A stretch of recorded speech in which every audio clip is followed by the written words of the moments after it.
This is Prachi Baghel and welcome to my YouTube channel. So student, we are going to our next topic is enzyme, है ना। तो आप लोग अगर हमारे चैनल पर नए होंगे तो प्लीज़ मेरे चैनल को सब्सक्राइब कीजिए और ऐसे ही नए नए वीडियो प्राप्त कीजिए। सो स्टूडेंट, आज हम लोग पढ़ेंगे एंजाइम, है ना। तो एंजाइम आप लोगों ने पहले भी सुन रखा है एंजाइम का नाम, है ना। जैसे ही एंजाइम का नाम आता है हमारे दिमाग में तो कुछ डाइजेस्ट सिस्टम में उपयोग होने वाले एंजाइम के नाम आते हैं। जैसे हम लोगों ने छोटी कक्षाओं में पढ़ रखा है ट्रिप्सिन एंजाइम, एमाइलेज एंजाइम, है ना। तो ये सब एंजाइम होते हैं। एंजाइम का बेसिक काम क्या होता है कि ये किसी भी क्रिया को, जो नॉर्मल अगर रिएक्शन हो रही तो उस क्रिया को तेजी से बढ़ाने का काम करते हैं, है ना। और कुछ अपवाद स्वरूप भी एंजाइम होते हैं जो किसी क्रिया को कम कर देते हैं। वैसे प्रायतः एंजाइम क्या करते हैं, किसी क्रिया को बढ़ाने का ही काम करते हैं ना, उत्प्रेरक की भांति काम करते हैं स्टूडेंट। और अगर केमिस्ट्री की बात की जाए तो केमिस्ट्री में एंजाइम को उत्प्रेरक या कैटालिस्ट भी कहा जाता है ना। क्या कहा जाता है, कैटालिस्ट भी कहते हैं। और अगर बायोलॉजी की बात की जाए तो एंजाइम कहा जाता है। सो स्टूडेंट, एंजाइम का मैंने बता दिया बेसिक काम क्या होता है, किसी भी क्रिया को तेज करना या तीव्र गति से कराना, है ना। तो अब हम देखते हैं कि एंजाइम टर्म किसने दिया था। एंजाइम टर्म दिया था कोहने ने दिया था, एक साइंटिस्ट थे कोहने। और एंजाइम की डिस्कवरी किसने की थी, बुकनर साइंटिस्ट ने की थी। बहुत इंपॉर्टेंट पॉइंट है कि एंजाइम की डिस्कवरी किसने की थी, बुकनर साइंटिस्ट ने की थी। और शब्द किसने दिया था स्टूडेंट, कोहने ने दिया था। एंजाइम बहुत ही बेहतरीन टॉपिक है और इसको हमको बहुत ही ईजी में पढ़ना है ना, ईजी वे में पढ़ना है। और यहाँ से भी क्वेश्चन आते हैं एग्जाम में, एक क्वेश्चन दो क्वेश्चन तो आ ही जाते हैं। मेडिकल एंट्रेंस के एग्जाम में ज़्यादा क्वेश्चन आते हैं। अगर बात की जाए तो कंपटीशन एग्जाम की, है ना, जो प्रतियोगी परीक्षाएं होती हैं उनमें क्वेश्चन एक या दो कम ही देखने मिलते हैं, लेकिन फिर भी हम लोग पढ़ेंगे क्योंकि हर एक टॉपिक इंपॉर्टेंट होता है एग्जाम के लिए। तो अब हम लोग आगे चलते हैं, नेक्स्ट पॉइंट देखते हैं। एंजाइम सरल और संयुक्त प्रकार के प्रोटीन पदार्थ हैं। मैंने आपको प्रोटीन पढ़ा रखा है, एंजाइम अभी हम लोग पढ़ रहे हैं, देन अमीनो एसिड पढ़ा रखा है आप लोगों को। तो आप लोगों ने देखा होगा, तो प्रोटीन के बारे में मैंने बहुत अच्छे से पढ़ाया है। तो प्रोटीन पदार्थ है, एंजाइम क्या होते हैं, प्रायतः प्रोटीन होते हैं। क्या होते हैं, एंजाइम प्रोटीन होते हैं। और हम लोगों ने प्रोटीन की संरचनाएं भी पढ़ रखी है, ठीक है। तो सरल और संयुक्त प्रकार के प्रोटीन होते हैं। मैंने बताया था सरल प्रोटीन भी होते हैं और संयुक्त प्रोटीन भी होते हैं। मतलब जो प्रोटीन के अलावा जो प्रोस्थेटिक समूह आता है तो वो संयुक्त प्रकार के प्रोटीन बन जाते हैं। और कुछ होते हैं सरल प्रोटीन जो एक ही प्रकार के अमाइनो एसिड से बने होते हैं, तो वो क्या होते हैं स्टूडेंट, सरल प्रोटीन होते हैं। और किसी में अगर प्रोस्थेटिक समूह आ रहा है प्रोटीन में तो वो क्या हो जाते हैं, कॉम्प्लेक्स प्रोटीन हो जाते हैं ना। तो जो बहुत सी क्रियाओं का संचालन का नियंत्रण करते हैं ना। तो एंजाइम क्या होते हैं, सरल व संयुक्त प्रकार के प्रोटीन होते हैं जो बहुत सारी क्रियाओं का संचालन या नियंत्रण करते हैं।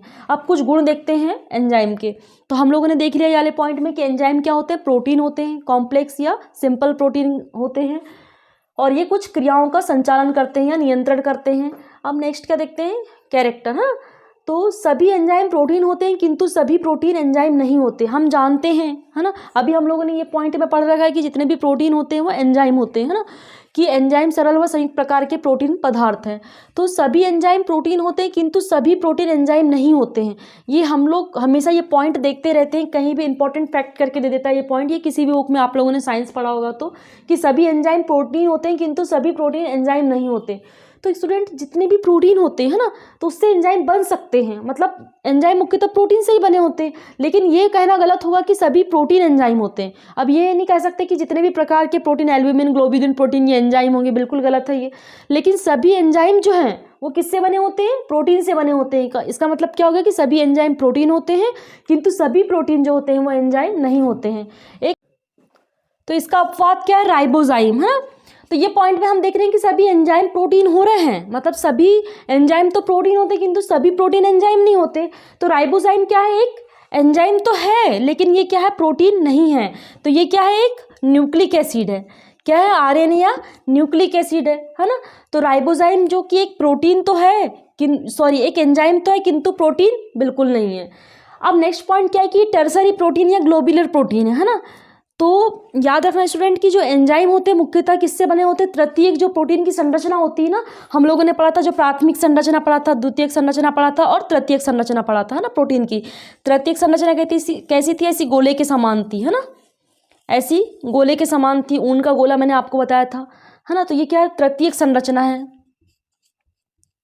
क्या है, तृतीयक संरचना है। तो तृतीयक संरचना से ही मुख्यतः प्रोटीन की जो तृतीयक संरचना होती है उसी से क्या बनते हैं, एंजाइम्स बनते हैं, है ना। तृतीयक प्रोटीन की संरचना से ही क्या बनते हैं स्टूडेंट, एंजाइम बनते हैं। अब नेक्स्ट क्या है कि अमीनो एसिड के बहुलक होते हैं। हम जानते हैं ये एक कड़ी दूसरी कड़ी से जुड़ी हुई है, मतलब कि हमको पता है कि अमीनो एसिड से प्रोटीन बन रहे हैं, है ना, और प्रोटीन से क्या बनते हैं, एंजाइम बनते हैं। तो बहुत सारे अमीनो एसिड से प्रोटीन बन रहे हैं, मतलब फिर क्या होता है कि प्रोटीन से क्या बनते हैं, एंजाइम बनते हैं, है ना। तो ये अमीनो एसिड के बहुलक है, मतलब कि बहुत सारे अमीनो एसिड से जब प्रोटीन का निर्माण होगा, फिर प्रोटीन से किसका निर्माण होगा, एंजाइम का निर्माण होगा। इसलिए एंजाइम क्या है, एकलक है किसका, अमीनो एसिड का। मतलब अमीनो एसिड क्या है, बहुलक होते हैं, है ना, जिसे क्या बोलते हैं, पॉलीपेप्टाइड बोलते हैं। हमको पता है ना, हमने देखा था कि जो अमीनो एसिड, दो अमीनो एसिड जुड़ रहे थे और प्रोटीन का जब निर्माण हो रहा था तो एक बंध बन रहा था, पॉलीपेप्टाइड बंध बन रहा था, है ना। तो क्या है, इस पॉइंट का अर्थ क्या है कि ये अमीनो एसिड के बहुलक होते हैं जिनके बीच में क्या बंध होता है, पॉलीपेप्टाइड बंध होता है, या इसको क्या बोलते हैं, पॉलीपेप्टाइड भी बोलते हैं। स्टूडेंट जो प्रोटीन में हम लोगों ने इंपॉर्टेंट फैक्ट पढ़ा था वो एंजाइम में भी आ जाएंगे, क्योंकि प्रोटीन से ही तो बन रहा है एंजाइम, है ना। तो वही चीज़ है यहाँ पर भी कि ये भी अमीनो एसिड के बहुलक होते हैं और इनको भी क्या बोलते हैं, पॉलीपेप्टाइड बोलते हैं, क्योंकि इनके बीच में कौन सा बॉन्ड पाया जाता है, पॉलीपेप्टाइड बॉन्ड पाया जाता है। अब नेक्स्ट पॉइंट क्या है कि एंजाइम का संश्लेषण कहाँ होता है, राइबोसोम में होता है ना। हम लोगों ने जब कोशिका पढ़ा है, मैंने कोशिका भी पढ़ा रखा है पीडीएफ फॉर्म में, पूरा कंप्लीट हो चुका है कोशिका। तो कोशिका में हमने हर एक कोशिकांग के बारे में अच्छे से अध्ययन किया है। तो मैंने आपको उसमें पढ़ाया था कि जो राइबोसोम है मुख्यतः किसका निर्माण होता है, राइबोसोम में, एंजाइम्स का, है ना।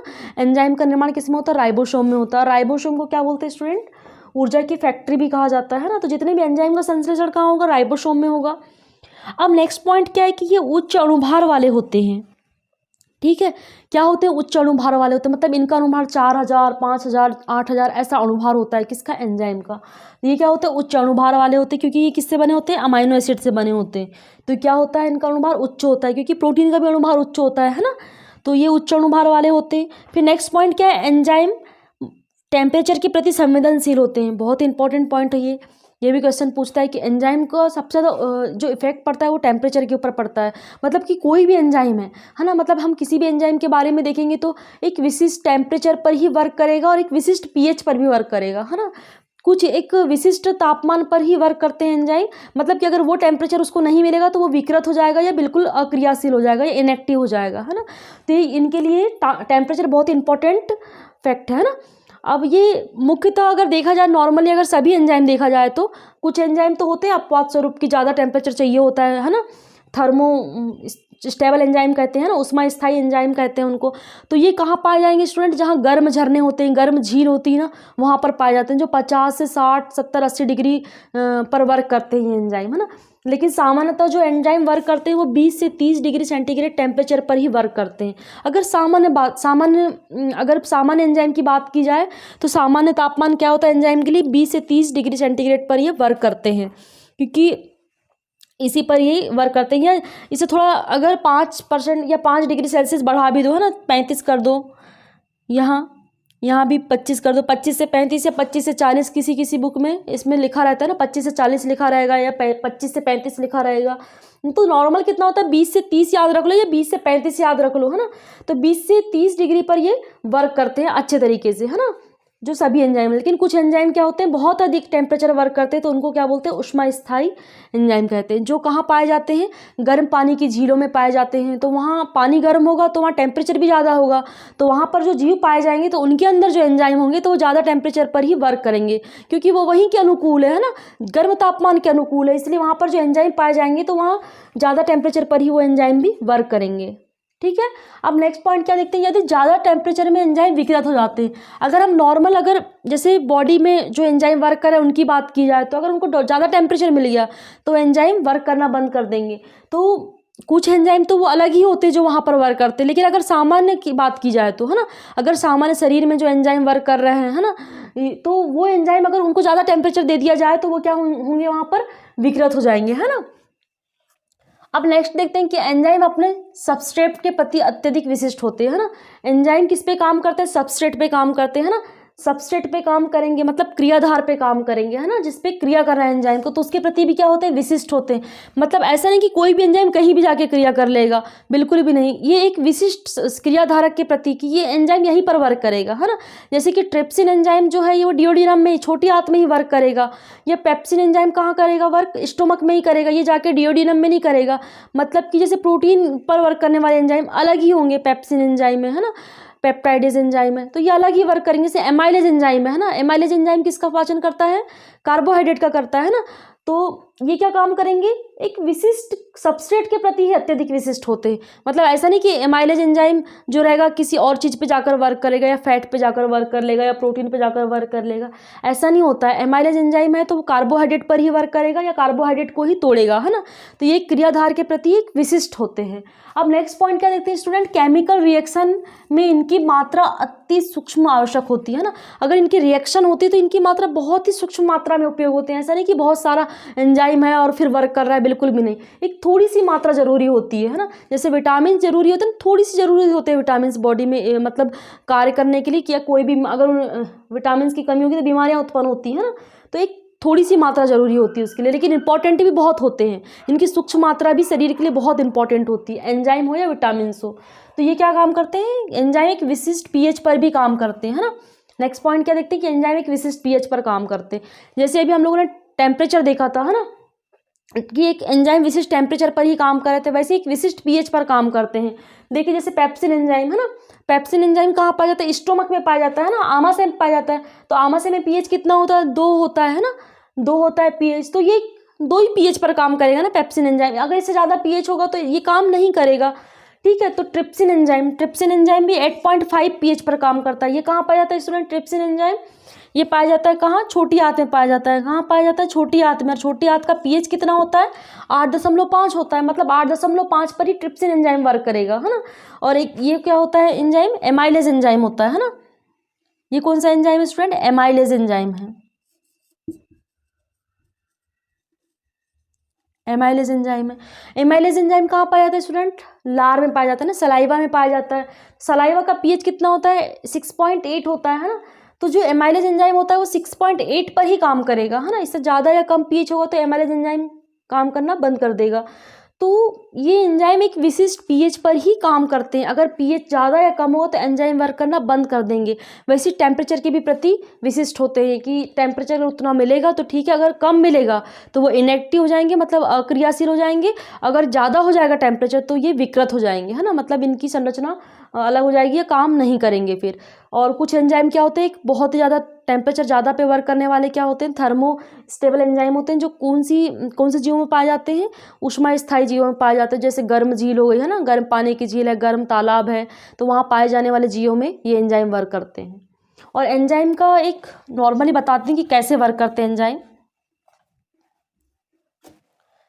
जो क्या है स्टूडेंट, सबस्ट्रेट है, ठीक है। मेरी ड्राइंग उतनी अच्छी नहीं है तो ये क्या है, सबस्ट्रेट है, और ये है क्या, एंजाइम है ना।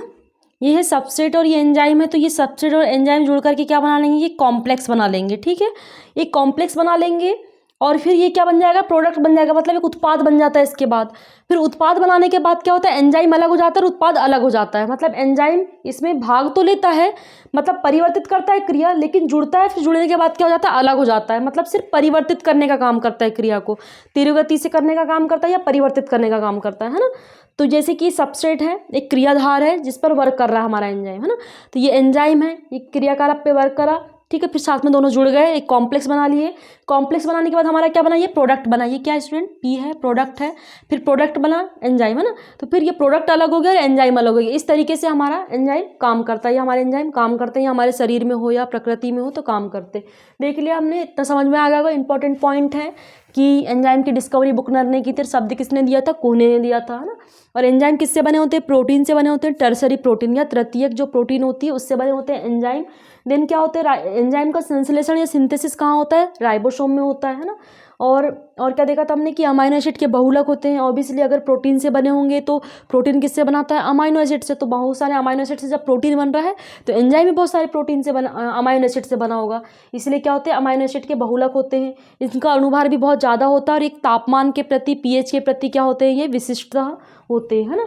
और ये क्या करते हैं, ये केमिकल रिएक्शन में इनकी मात्रा बहुत ही सूक्ष्म होती जरूरत होती है, और एक सबस्ट्रेट के प्रति भी मतलब वो होते हैं, विशिष्ट होते हैं, है ना। अब हम लोग क्या देखते हैं, स्ट्रक्चर ऑफ एंजाइम, है ना। एंजाइम की संरचना। तो एंजाइम कितने प्रकार के होते हैं स्टूडेंट, 2 टाइप के होते हैं अकॉर्डिंग टू स्ट्रक्चर, है ना। वैसे तो एंजाइम और देखेंगे टाइप 2, एक जो एंजाइम होते हैं एंडो एंजाइम होते हैं, तो वो हम लोग आगे देखेंगे अभी पर सॉरी। तो स्ट्रक्चर के बेस पर देखते हैं हम टू टाइप के, सिंपल एंजाइम देखते हैं और कॉम्प्लेक्स एंजाइम देखते हैं ना। जो सिंपल एंजाइम होते हैं वो केवल और केवल प्रोटीन के बने होते हैं, सिर्फ और सिर्फ उसमें किसका बने होते हैं सिंपल एंजाइम, प्रोटीन के बने होते हैं, है ना। तो एग्जाम्पल क्या है, ट्रिप्सिन एंजाइम, पेप्सिन एंजाइम, ये हमारी बॉडी में पाए जाते हैं ना, डाइजेस्टिव सिस्टम के एंजाइम है ट्रिप्सिन और पेप्सिन। अब क्या देखते हैं हम, कॉम्प्लेक्स एंजाइम। कॉम्प्लेक्स है मतलब कोई और भी आकर के जुड़ रहा है, कोई ग्रुप हो, है ना। तो कॉम्प्लेक्स को क्या बोलते हैं स्टूडेंट, होलो एंजाइम भी कहा जाता है, दूसरे नाम से भी आता है कि होलो एंजाइम। कॉम्प्लेक्स एंजाइम को क्या बोलते हैं, होलो एंजाइम भी कहते हैं। तो ये प्रोटीन वह नॉन प्रोटीन भाग के बने होते हैं, मतलब कि कॉम्प्लेक्स एंजाइम में प्रोटीन भाग भी रहता है और नॉन प्रोटीन भाग रहता है, ठीक है।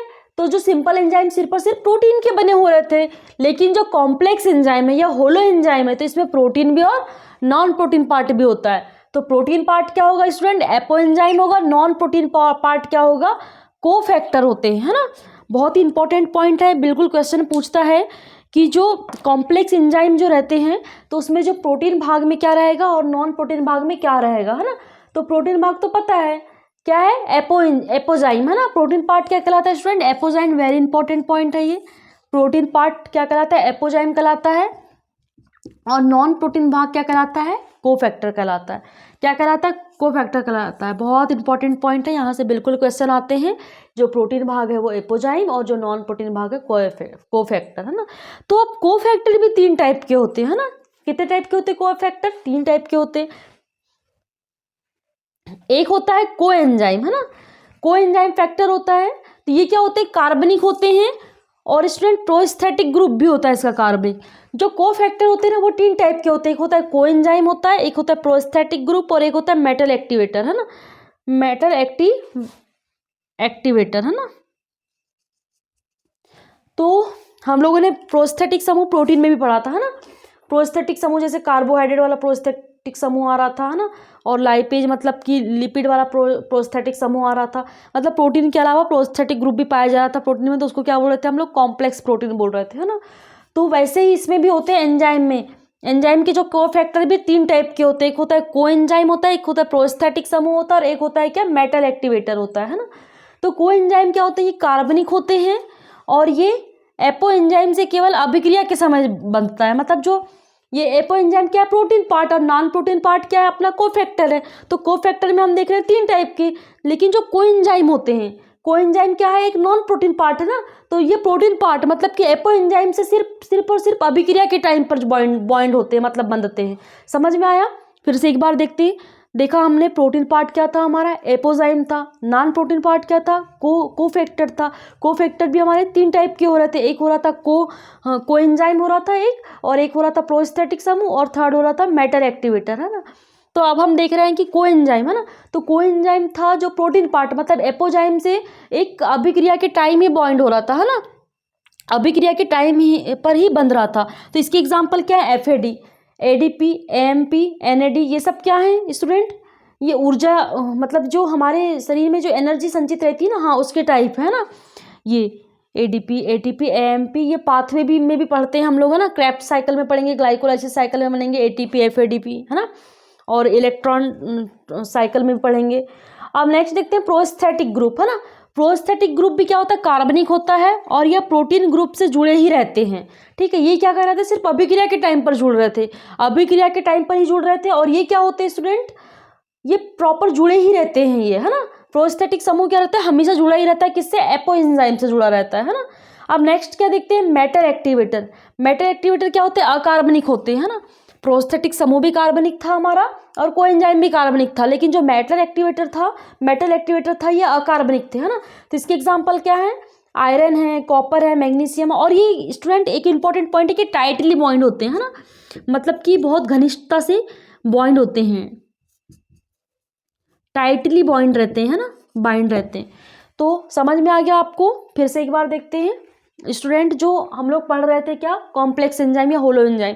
तो एंजाइम में 2 टाइप से रहते हैं, एक होता है प्रोटीन भाग रहता है, एक होता है नॉन प्रोटीन भाग। जो प्रोटीन भाग है वो एपोजाइम, और नॉन प्रोटीन भाग कोफैक्टर। फिर कोफैक्टर को भी हमने 3 टाइप से डिवाइड किया, कोएंजाइम है, एक मेटल एक्टिवेटर है, और तीसरा क्या है, प्रोस्थेटिक समूह, है ना। तो जो प्रोस्थेटिक समूह भी कार्बनिक था, है ना, और कोएंजाइम भी कार्बनिक था। जो कोएंजाइम था वो सिर्फ अभिक्रिया के टाइम पर ही बाइंड हो रहा था, लेकिन जो क्या था हमारा प्रोस्थेटिक था, ये क्या कर रहा था, ये हमेशा से बाइंड ही रहता था। और लास्ट में देखे थे मेटल एक्टिवेटर, ये क्या था, अकार्बनिक था। और दूसरी चीज क्या था, ये टाइटली बॉइंड था, है ना, क्या था, टाइटली बॉइंड था। अब इतना समझ में आ गया। अब हम लोग देखते हैं कुछ सिद्धांत दिए गए थे एंजाइम से संबंधित, मतलब कि एंजाइम क्रिया कैसे करता है ना। तो अलग अलग साइंटिस्ट आए और अलग अलग टाइप से उन्होंने सिद्धांत दिया था। तो स्टूडेंट ऐसा पूछता नहीं कि आप, हम लोग को तो कंपटीशन एग्जाम की तैयारी कर रहे हैं, ये सिलेबस में भी होता होगा तो आपको मैं समझा दूंगी। बाकी इसके साइंटिस्ट पूछता है हमेशा कि किसने दिया था ये सिद्धांत, ये पूछता है हमेशा क्वेश्चन। तो हम लोग देख लेते हैं कि सिद्धांत भी क्या कहता है। और इंपॉर्टेंट है कि इनके साइंटिस्ट याद रखोगे कि तालाचाबी सिद्धांत किसने दिया था, प्रेरित फिट सिद्धांत किसने दिया था, और एक था एक जीन एक एंजाइम सिद्धांत किसने दिया था। तो मेनली इनके साइंटिस्ट के नाम आते हैं। ये नहीं पूछेगा कि ये सिद्धांत में क्या हुआ था, ये क्वेश्चन नहीं आते, मेनली साइंटिस्ट के नाम पूछता है ना। फिर भी हम लोग पूरे तरीके से देख लेते हैं इसको। तो तालाचाबी सिद्धांत या की लॉक और की सिद्धांत किसने दिया था, या थ्योरी किसने दी थी, इसको क्या बोलते हैं, लॉक की थ्योरी भी बोलते हैं ना, मतलब तालाचाबी सिद्धांत।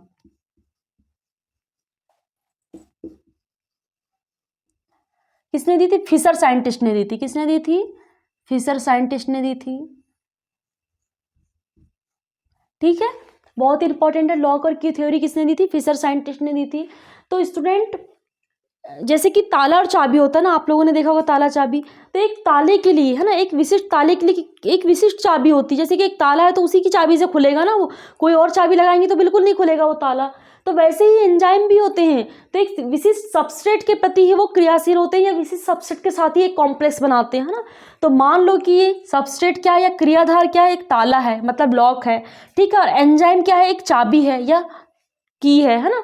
एंजाइम क्या है, एक चाबी है या की है, और सबसेट क्या है हमारा, लॉक है ना।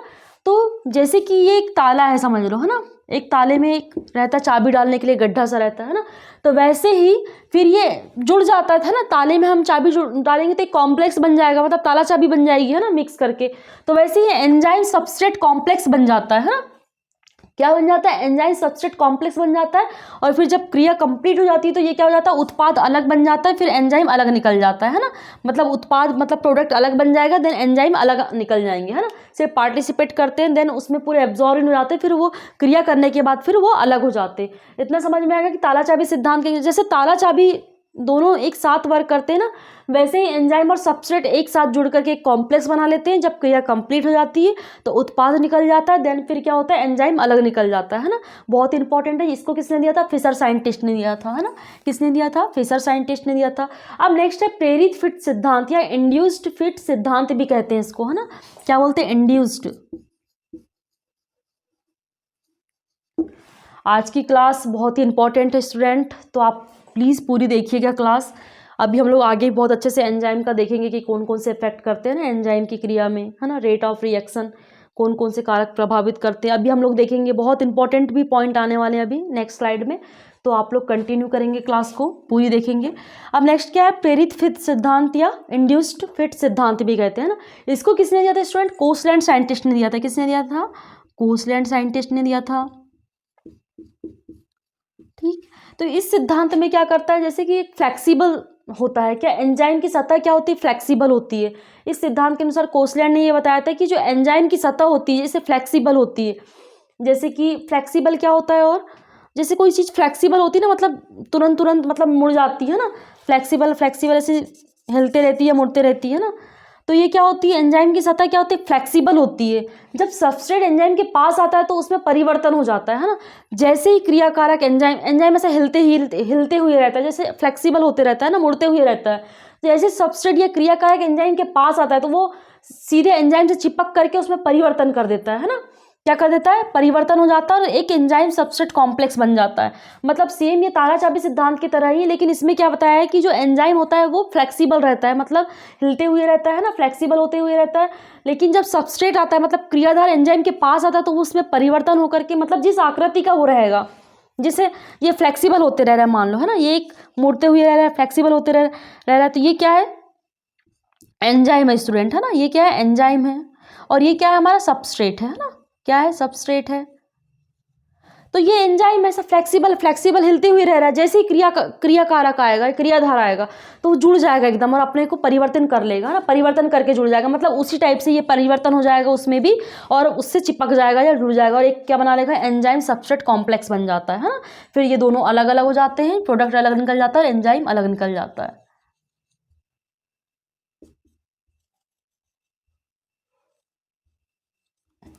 आगे समझ में, बहुत ही अच्छा है ये भी मॉडल, यह सिद्धांत है ना, प्रेरित फिट सिद्धांत। इसमें कोसलैंड ने दिया था, मतलब एंजाइम फ्लेक्सिबल होता है, जैसे क्रियाकारक पास में आएगा तो उसी टाइप की आकृति या परिवर्तन होकर के दोनों कॉम्प्लेक्स बना लेते हैं, सबस्ट्रेट और एंजाइम, और फिर प्रोडक्ट अलग हो जाता है, फिर एंजाइम अलग हो जाता है। और एक और इंपॉर्टेंट है, एक जीन एक एंजाइम सिद्धांत, ये किसने दिया था, बीटल और टाटम ने दिया था। इसका सिर्फ नाम याद रख लीजिए, इंपॉर्टेंट नहीं है, पर साइंटिस्ट पूछता है हमेशा किसने दिया था एक जीन एक एंजाइम सिद्धांत, बीटल और टाटम ने दिया था ना। ये जेनेटिक्स में भी पढ़ेंगे हम लोग एक जीन एक एंजाइम सिद्धांत के बारे में। तो ये किसने दिया था, बीटल और टाटम ने दिया था। तो देख लेते हैं हमने, है ना, हमने स्ट्रक्चर देखे एंजाइम का, 2 टाइप से देखे कि सिंपल एंजाइम और देखे कॉम्प्लेक्स या होलो एंजाइम देखा, है ना। सिंपल एंजाइम से प्रोटीन से बन रहा था और कॉम्प्लेक्स एंजाइम में प्रोटीन और नॉन प्रोटीन दोनों भाग था, है ना। तो फिर प्रोटीन भाग में क्या था, एपोजाइम, और नॉन प्रोटीन में कोफैक्टर था। फिर हमने कोफैक्टर को भी 3 टाइप से डिवाइड किए, देन फिर 3 टाइप से पढ़े। उसके बाद फिर हमने पढ़े कुछ सिद्धांत दिए गए थे इंपॉर्टेंट, जो एंजाइम से रिलेटेड सिद्धांत थे, है ना। तो बहुत ही अच्छी क्लास है स्टूडेंट। मेडिकल एग्जाम में मैंने आपको बताया पहले भी कि 1 क्वेश्चन 2 क्वेश्चन तो यहाँ से आते ही आते हैं, और ऐसा डिसाइड नहीं था कि कहाँ से आ रहा है क्वेश्चन या किस मतलब किस पॉइंट से आ रहा है क्वेश्चन, बिल्कुल डिसाइड नहीं रहता, कहीं से भी इससे क्वेश्चन पूछ लेता है या घुमा के भी क्वेश्चन पूछ लेता है इससे, है ना। तो यहाँ से आते हैं। प्लस कॉम्पिटिशन एग्जाम की बात की जाए, दूसरे एग्जाम की बात की जाए, है ना, तो ये बायोकेमिस्ट्री का चैप्टर है। मतलब अगर आप DMLT से रिलेटेड जैसे ग्रुप 5 के एग्जाम देते हैं ना, पैरामेडिकल के एग्जाम देते हैं, चाहे कोई भी एग्जाम हो स्वास्थ्य विभाग का, है ना, प्रतियोगी परीक्षाएं जो होती है जॉब के लिए जो होती हैं, तो उन एग्जाम में भी यहाँ से बिल्कुल क्वेश्चन पूछता है एंजाइम से, बहुत ही इंपॉर्टेंट टॉपिक है। तो आप प्लीज़ मेरे वीडियो को पूरा देखिएगा। सो स्टूडेंट, अब हम लोग क्या देखते हैं, क्लासिफिकेशन ऑफ एंजाइम या वर्गीकरण ऑफ एंजाइम, है ना। तो ये IUBN, है ना, IUB के आधार पर क्या किया गया था, इनका क्लासिफिकेशन किया गया था ना। जैसे हम लोगों ने जब किंगडम पढ़े थे, है ना, किंगडम पढ़े थे, तो ICBN के द्वारा और ICZN के द्वारा, है ना, इनका किसका नॉमेनक्लेचर होता है, किंगडम का नॉमेनक्लेचर हो रहा था ना। तो वैसे ही एंजाइम का नॉमेनक्लेचर किसने किया था या वर्गीकरण किसने किया था, इंटरनेशनल यूनियन ऑफ बायोकेमिस्ट्री। किसने किया था, इंटरनेशनल यूनियन ऑफ बायोकेमिस्ट्री।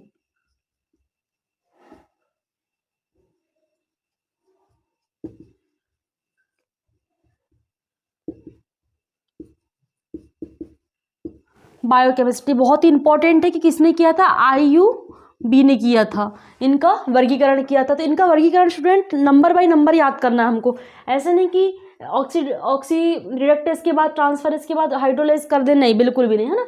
सबसे पहले ऑक्सीडो रिडक्टेज आएगा, उसके बाद फिर ट्रांसफरेज आएगा, फिर हाइड्रोलाइसिस, ऐसा कंटिन्यू करना है हमको, ठीक है। इनकी नंबरिंग हमेशा याद होनी चाहिए। तो हम लोग इनको एक ट्रिक के माध्यम से याद करेंगे, क्योंकि ये भूल जाते हैं कुछ टाइम के बाद, याद तो हो जाएंगे अभी लेकिन कुछ टाइम के बाद भूल जाते हैं, तो हम लोग इसको एक ट्रिक से याद करते हैं। तो ये ट्रिक लिख लीजिएगा आप, बहुत ही अच्छी ट्रिक है, जल्दी याद हो जाएगी। ओह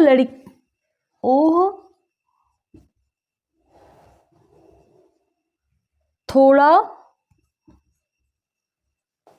हंस ले इनोसेंट लड़की, या हाँ, इनोसेंट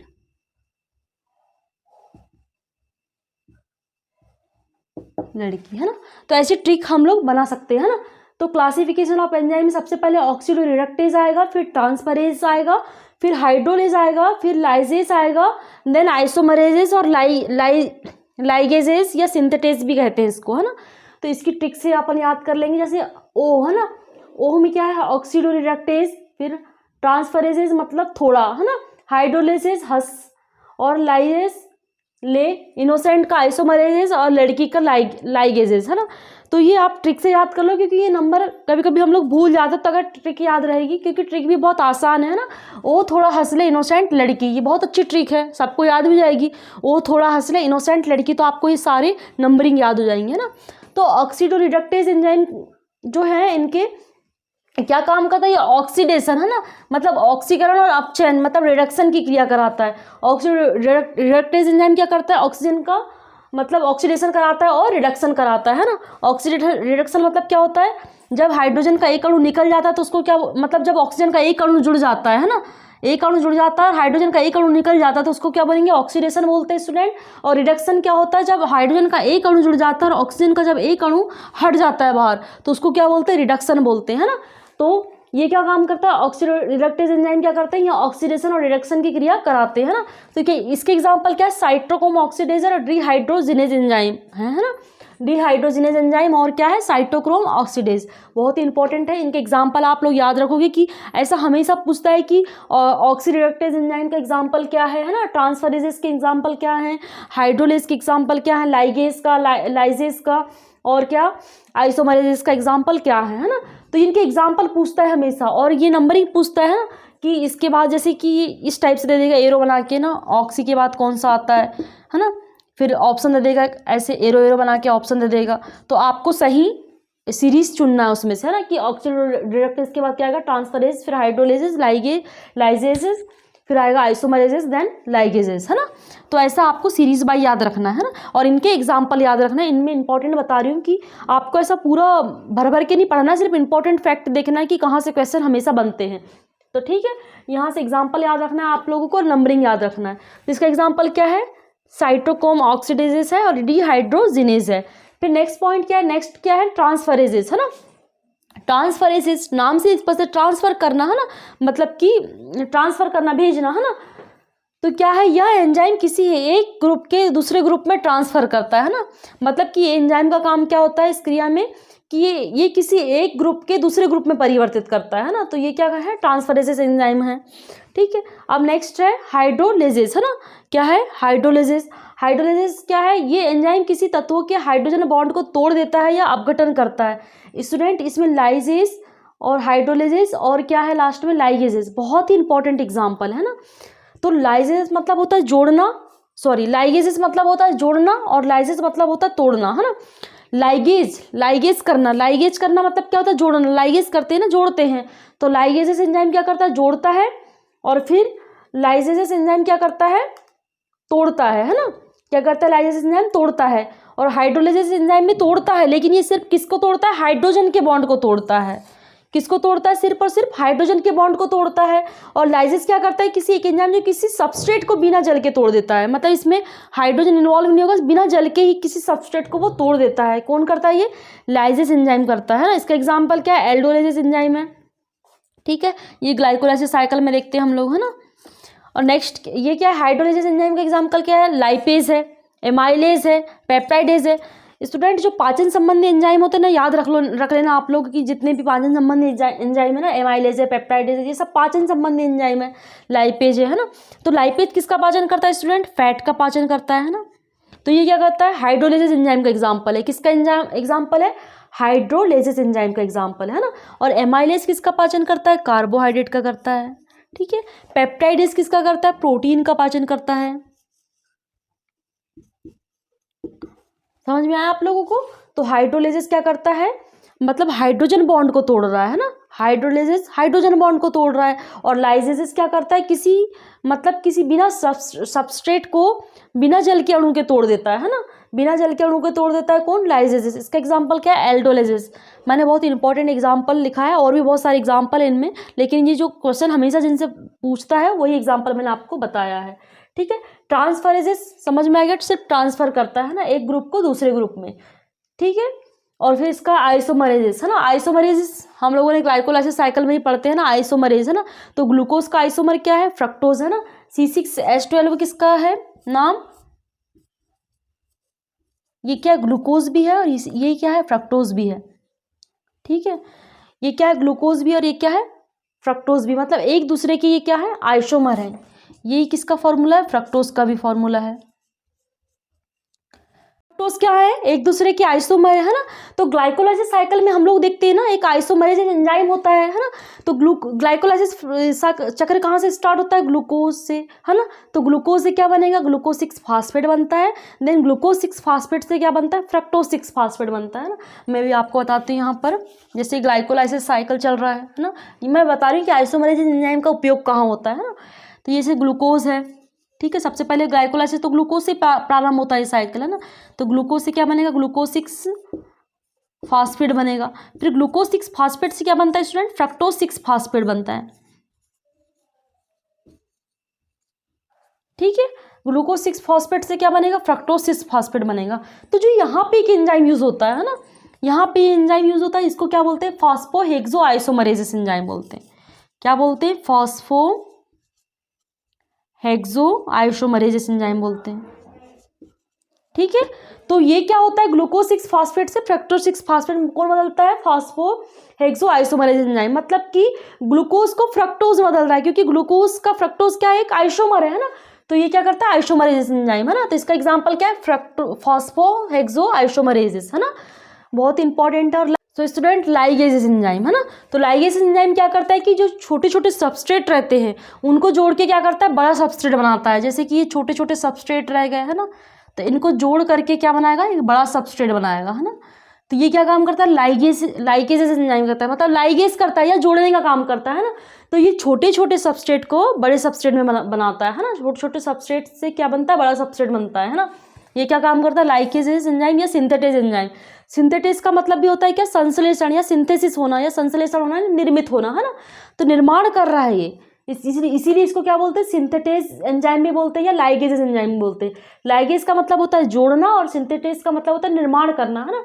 तो ये क्या काम करता है, छोटे छोटे सबस्ट्रेट रहते हैं उनको क्या करता है कि बड़े सबस्ट्रेट में काम, मतलब बदलने का काम करता है ना, परिवर्तित करने का काम करता है। तो इसका एक इंपॉर्टेंट एग्जाम्पल क्या है, लाइगेज एंजाइम है। और एक और क्या है, एसिटाइल को एंजाइम, है ना।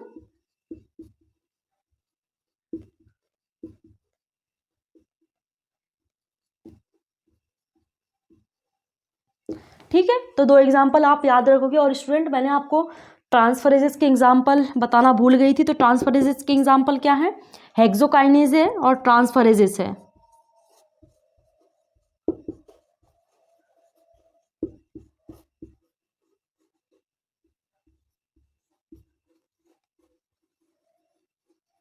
ठीक है, ठीक है, तो हम लोग इतना देख लेते हैं अब, क्या क्लासिफिकेशन ऑफ एंजाइम, है ना। तो सबसे पहले क्या है, ऑक्सीरिडक्टेज आएगा, फिर क्या आएगा, ट्रांसफरेजेस, फिर हाइड्रोलेजेस, फिर है लाइजेजेस, फिर उसके बाद आइसोमरेजेस, देन लाइगेजेस या सिंथेटेज। ठीक है, तो ये 6 हैं, किसके द्वारा बताए गए हैं, ये आईयूबी के द्वारा, है ना, इंटरनेशनल यूनियन ऑफ बायोकेमिस्ट्री के द्वारा बताया गया है। तो इसको हमने ट्रिक के माध्यम से क्या याद किए थे, ओ थोड़ा हंसले इनोसेंट लड़की, है ना, ओ थोड़ा हंसले इनोसेंट लड़की, बहुत ही अच्छा ट्रिक है, आपको जल्दी से याद हो जाएगा। ओ थोड़ा हंसले इनोसेंट लड़की, ओ से ऑक्सीडोरिडक्टेज, है ना, टी से थोड़ा से ट्रांसफरेजेस, हाइड्रोलेजेस से ओ, है ना, लाइपेजेस से लड़की, है ना, सॉरी लाइजेजेस से लड़की, फिर आइसोमरेजेस से इनोसेंट और लाइगेजेस से लड़की, है ना। समझ में आ गया आपको। और इनके एग्जाम्पल भी याद रखोगे कि ऑक्सीडोरिडक्टेज का एग्जाम्पल क्या है, साइटोक्रोम ऑक्सीडेज है या डिहाइड्रोजिनेज है। ट्रांसफरेजेस का एग्जाम्पल क्या है, हेक्सोकाइनेज या ट्रांसफरेजेस है। इंपॉर्टेंट है स्टूडेंट, एग्जाम्पल तो बिल्कुल ही आपको रटे होने चाहिए। ठीक है, हाइड्रोलेसिस का एग्जाम्पल क्या है, हाइड्रोलेसिस मतलब जल के अणु को तोड़ रहा है ना। तो इसका एग्जाम्पल मैंने आपको बताया लाइपेजेस। आप अगर कभी आया भी एग्जाम्पल, लाइपेज का एग्जाम्पल आया कि किसका एग्जाम्पल है, हाइड्रोलेस का है, लाइगेज है क्या, ऑक्सीडोरिडक्टेज है, तो आप लोग याद करोगे क्योंकि जल का अणु लग रहा है ना लाइपेज को तोड़ने के लिए। अगर वसा टूट रही है तो उसके लिए जल का अणु मुक्त होगा ना, जल का अणु का बंध टूटेगा तभी तो वसा मतलब वसा का पाचन होगा, है ना। तो आप लोग ऐसे भी याद कर सकते हो कि लाइपेज, एमाइलेज और पेप्टाइडेज जो पाचन संबंधी एंजाइम होते हैं वो क्या होते हैं, हाइड्रोलेजेस एंजाइम होते हैं। क्या होते हैं, हाइड्रोलेजेस एंजाइम होते हैं। ठीक है, और उसके बाद क्या है, लाइजेस एंजाइम मतलब तोड़ना, है ना, लाइजेस का मतलब होता है तोड़ना। तो ये भी काम करता है क्या, किसी सबस्ट्रेट को बिना जल के अणु के तोड़ता है ना, मतलब इस पे जरूरत नहीं पड़ती जल के अणु की। जिसका एग्जांपल क्या है, एल्डोलेजेस ग्लाइकोलाइसिस चक्कर में यूज होता है एल्डोलेजेस एंजाइम भी, है ना। और फिर क्या है, आइसोमरेजेस, है ना, आइसोमरेजेस भी कहाँ यूज होता है, ग्लाइकोलाइसिस में जब थर्ड स्टेप चलती है ना तब यूज होता है वाला एंजाइम, सेकेंड स्टेप के बाद में ना। ग्लूकोज 6 फास्फेट से जब फ्रक्टोज 6 फास्फेट बनता है तब एंजाइम यूज होता है, कौन सा, फास्फोहेक्सो आइसोमरेजेस, है ना।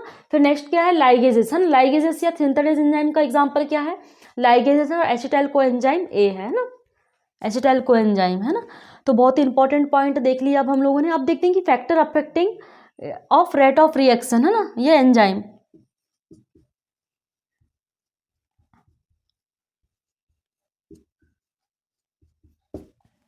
रेट ऑफ रिएक्शन, है ना, कि फैक्टर कौन कौन से फैक्टर अफेक्ट करते हैं रासायनिक क्रिया की दर को बढ़ने में या घटने में, या कैसी हो रही, या एंजाइम, है ना, एंजाइम का काम घट रहा है या बढ़ रहा है, कौन कौन से फैक्टर जो है अफेक्ट करते हैं रेट ऑफ रिएक्शन को, है ना। तो सबसे इंपॉर्टेंट है क्रियाकारक की सांद्रता। हम पूरे एंजाइम में सबसे ज़्यादा तो क्रियाकारक ही पढ़ते आ रहे हैं कि सबस्ट्रेट क्या होते हैं, सबस्ट्रेट क्या होते हैं, मतलब जिसपे एंजाइम काम कर रहा है ना, जिसपे एंजाइम काम कर रहा है वो क्या होंगे, क्रियाकारक होंगे या सबस्ट्रेट होंगे, है ना। तो क्रियाकारक की सांद्रता, सो स्टूडेंट अगर क्रियाकारक की सांद्रता ज़्यादा होगी, अगर क्रियाकारक की सांद्रता होगी तो अभिक्रिया की दर भी क्या होगी, बढ़ेगी, लेकिन एक लिमिटेशन तक बढ़ेगी, है ना, एक हद तक बढ़ेगी। उसके बाद फिर क्या होती है, अभिक्रिया की दर क्या होने लगती, कम होने लगती है, धीमी होने लगती है ना। तो क्या होगा, क्रियाकारक की सांद्रता बढ़ाएंगे तो अभिक्रिया की दर भी बढ़ेगी, है ना, क्या बढ़ेगी, अभिक्रिया की दर भी बढ़ेगी, लेकिन एक लिमिट तक बढ़ती है, उसके बाद फिर धीरे धीरे कम होने लगेगी या बंद हो जाती है ना। फिर नेक्स्ट क्या है, एंजाइम की सांद्रता। तो ये भी उसी की तरह है, अगर एंजाइम की सांद्रता बढ़ाएंगे तो अभिक्रिया की दर थोड़ी देर तक तो बढ़ेगी, लेकिन कुछ समय के बाद फिर दर घटने लगती है ना, ठीक है।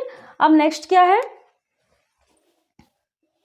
तापमान, है ना, हमने स्टार्टिंग की स्लाइड में ही देखा था कि तापमान एंजाइम के लिए सबसे महत्वपूर्ण कारक है ना। तो अगर तापमान बढ़ेगा, बहुत ज़्यादा बढ़ेगा, तो अभिक्रिया मतलब एंजाइम जो है विकृत हो जाएंगी, और अगर कम होगा तापमान तो एंजाइम क्या होंगे, इनएक्टिव हो जाएंगे, मतलब कि अक्रियाशील हो जाएंगे। क्या हो जाएंगे, अक्रियाशील हो जाएंगे। तो तापमान बहुत ही इंपॉर्टेंट फैक्टर है, ठीक है। तो रेट ऑफ रिएक्शन के लिए है, एंजाइम के लिए, है ना। तो अगर तापमान बढ़ेगा तो अभिक्रिया की दर तो बढ़ती है, लेकिन एक सीमा तक बढ़ती है। अगर तापमान बहुत ज़्यादा हो रहा है तो एंजाइम विकृत हो जाते हैं या वर्क नहीं करेंगे, है ना, और कम होगा तापमान तो इनएक्टिव हो जाते हैं। तो एक विशिष्टता तापमान कितना होता है स्टूडेंट, मैंने आपको बताया था, या तो किसी बुक में 25 से 40 तक भी दिया है, सेंटीग्रेड दिया है, किसी बुक में 20 से 30 भी दिया है, तो आप लोग एक एवरेज में याद कर लेंगे, है ना, और किसी बुक में 25 से 35 भी दिया है, ठीक है, ऐसा भी दिया तो आप लोग याद कर लेंगे, 25 से 40 याद कर लेंगे तो इसमें आ जाएगा ना। एक सामान्यतः तापमान में वर्क करते हैं क्या, एंजाइम। अब पीएच, है ना, हम लोगों ने देखा था, है ना, पेप्सिन एंजाइम कितने पीएच पर काम करा था, 2 पीएच पर काम करा था। एक होता था ट्रिप्सिन एंजाइम, कितने पीएच पर काम करा था, कुछ 8 समथिंग पीएच पर काम कर रहा था, है ना। तो ये एक विशिष्टता पीएच के प्रति भी विशिष्ट होते हैं कि ये एंजाइम इसी पीएच पर काम करेगा, है ना, कोई स्पेसिफिक एंजाइम स्पेसिफिक पीएच पर ही काम करता है ना। तो पीएच के प्रति भी ये विशिष्ट होते हैं। तो सामान्यतः एंजाइम स्टूडेंट 6 से 7.5 पीएच पर वर्क करते हैं, अगर सामान्यतः बात की जाए तो। अलग अलग जगह पे तो अलग अलग एंजाइम वर्क करते ही करते हैं, अलग अलग पीएच पर वर्क करते हैं, लेकिन अगर सामान्यतः देखा जाए तो 6 से लेकर के 7.5 पीएच पर ज़्यादातर एंजाइम वर्क करते हैं, ओके। अब नेक्स्ट है इनहिबिटर या संदमक होते हैं, है ना।